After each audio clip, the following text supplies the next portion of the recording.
Gold, trusted gold buyers. మీరు తాకట్టు పెట్టిన బంగారాన్ని విడిపించి ఈ రోజు ఉన్న మార్కెట్ ధరకు కొనబడను. ట్యాపింగ్ కేసు ఇప్పుడు ప్రభాకర్ రావు గారిది విచారణ ఉంది. ఆల్మోస్ట్ ఆయన అరెస్ట్ చేయడానికి ప్రయత్నం ఒకటి జరుగుతోంది. ఆయన అసలు నోరే ఇప్పలేడు, ఏమే అంటలేడు. లాస్ట్కి వస్తే సిట్ వేసిండ్రు. ఎవరు ఇప్పుడు సజ్జనార్ గారితో సిట్ ఏర్పాటు చేసి వాళ్ళ ద్వారా విచారణ చేయించబోతున్నారు. ఇప్పుడు నిజాలు వస్తాయని చాలామంది ఎక్స్పెక్ట్ చేస్తున్నారు. సార్, నిజంగా ఫోన్ ట్యాపింగ్ జరిగిందా సార్? అంటే మాలాంటి లీడర్లకైతే మాదేం చేయలేదు. నేను కూడా ప్రభాకర్ రావు కూడా నేను కలిశాను. నేను ఒకటి రెండు సార్లు నేను కలిశాను. అవునా? ఎందుకంటే యాజ్ ఏ నేను టీఆర్ఎస్లో ఉన్నప్పుడు కలుస్తాం కదా, ఏదో విషయంలో కలిశాను. కానీ చాలా సౌమ్యుడు లాగా అనిపించింది నాకైతే. ప్రభాకర్ రావు గారు చాలా రెస్పెక్టబుల్గా, నేను ఐఎమ్ నాట్ ఏ ఎమ్మెల్యే, నేను పెద్దగా, కానీ నేను నోన్ పర్సన్ 100%. నేను కాంగ్రెస్లో ఉన్నాను, తెలంగాణ కోసం చేశాను, నేను కాలేజ్ నడుపుతాను, నేను కాంటెస్టెడ్ క్యాండిడేట్ను. నేను అంతకుముందు కూడా కాంగ్రెస్లో కూడా ఎన్నో పదవులు, నేను పార్టీ పదవులు నేను చేశాను. ప్రభాకర్ రావు గారికి నాకు అంతకుముందు పరిచయం కూడా ఏం లేదు. అంటే నేను పోయినా ఏదో విషయం అంటే పోతే ఆయన మంచిగా రిసీవ్ చేసుకున్నాడు, కాఫీ తాగిపించిండు, చాలా మంచిగా మాట్లాడిండు. అడిగిండు, శేఖర్ రెడ్డి గారు నేను నల్గొండ ఎస్పీగా ఉన్నప్పుడు మీరు ఎప్పుడు రాలేదంటే నేను అన్నా, సార్ నేను పెద్ద అంటే డిస్టిక్లో పెద్ద నేను లేను, హైదరాబాద్లో ఉన్న ఎక్కువ ఉన్నా, నేను పార్టీలో పనిచేసిన తప్ప నేను డైరెక్ట్గా నేను లేనని చెప్పినాను. బట్ ఆయన ఈ విధంగా చేసిండంటే నిజంగా ఆశ్చర్యమే. అంటే దీనికి ప్రభుత్వంలోని పెద్దలు ఏదో చెప్తే తప్ప ఆయన చేసేటోడు కాడు. అది నేను అనుకుంటా. ఎస్ సార్, హరీష్ రావు గారితో ఫ్రీక్వెంట్గా మాట్లాడిండు. ఇప్పుడు కేసీఆర్ గారిని కూడా విచారణకు పిలవబోతున్నారు, కేసీఆర్ పేరు చెప్పబోతున్నారు, నువ్వు అప్రూవల్గా మారు అని ఒక ప్రపోజల్ వెళ్ళింది ఆయనకి. అప్రూవల్గా మారిపోతే ఇక బీఆర్ఎస్కి సంబంధించిన పెద్ద లిస్ట్ వచ్చేస్తుంది బయటకి అనేది లీక్స్ అందుతున్నాయి సార్. నిజంగా అది జరుగుతుందా?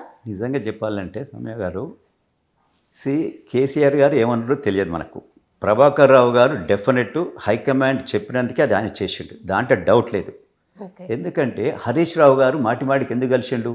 ఈరోజు ఏదో పేపర్లో చదివాను నక్సలైట్ థ్రెట్ ఉంది ఆయనకు, అదంతా తప్పు. అంటే హరీష్ రావు ఎలాంటోడంటే, ఆయన అప్పుడు కేసీఆర్ గారు ఎంత చెప్పినో తెలియదు, 10% ఈ పని చేయమంటే దీనికి 90% యాడ్ చేయించి చేసిన ఆయన నేను అనుకుంటే హరీష్ రావే.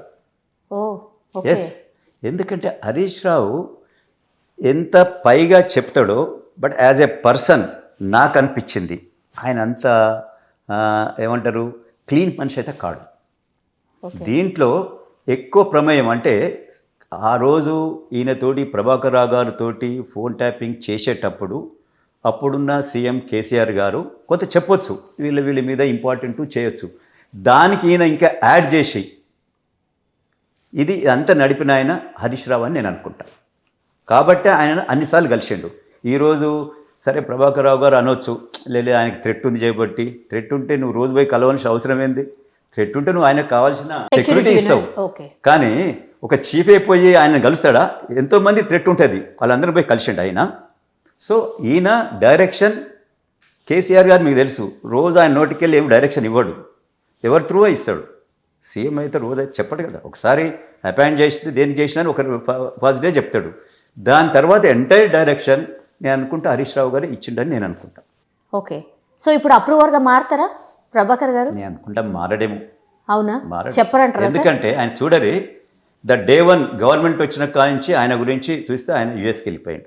అవును, యుఎస్లో ఆయనకు ఉండి రెడ్ కార్నర్ నోటీస్ ఇచ్చినాకనే ఆయన రిటర్న్ వచ్చిండు. అవును, సో అరెస్ట్ చేయొద్దు అని కోర్టులో అప్రూవల్ తీసుకొని అయినాక ఆయన వచ్చాడు.